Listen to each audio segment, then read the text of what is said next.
اهلا يا استاذ ادم. مساء الخير، ازي حضرتك؟ كل سنه وانتم طيبين. وحضرتك طيب، اهلا وسهلا. والشعب المصري كله يا رب هنا وسرور وسعاده يا رب. يا رب، ربنا يبارك فيك. والله مصر يا جماعه ما تستاهل مننا اللي بيحصل ده. معلش. وعلى ايديك وايدين محمد بيه المصري. مساء الخير يا محمد بيه. مساء النور وكل سنه وحضرتك طيب يا استاذ ادم. ازي حضرتك يا محمد بيه؟ كل سنه وحضرتك طيب يا فندم. كل سنه وحضرتك طيب.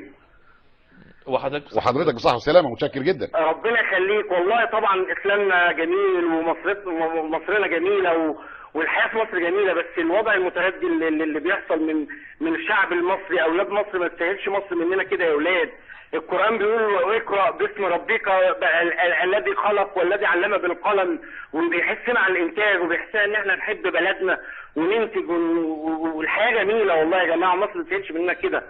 انا بحيي محمد بيه المصري وبحيي البرنامج بصراحه، بس انا في مشكله عندي والله هنا يا جماعه. احنا بنتكلم من الصحراء الغربيه، عايزين نقول لكم ان درجه الحراره هنا البروده جامده جدا ومطر وصقيع وثلج، وبرغم كده صابرين وواقفين عشان خاطر نحسن من الانتاج المصري. وطبعا انا اولادي قافلين الموبايل وبيسمعوني دلوقتي عبر التلفزيون. احب بس ابلغهم برساله، يا يلموا الغسيل يا يحطوا مفرش على الغسيل، الله يخليكم، لان الغسيل زمانه اتبهدل. معلش يا جماعه انا ببعت الرساله دي للمدام. لا بس لا، كده خطأ يا استاذ ادم. يعني انتقلت انتقال مفاجئ من امر عام الى امر شخصي. عموما استاذ محمد المصري، يعني نتجاوز المسائل.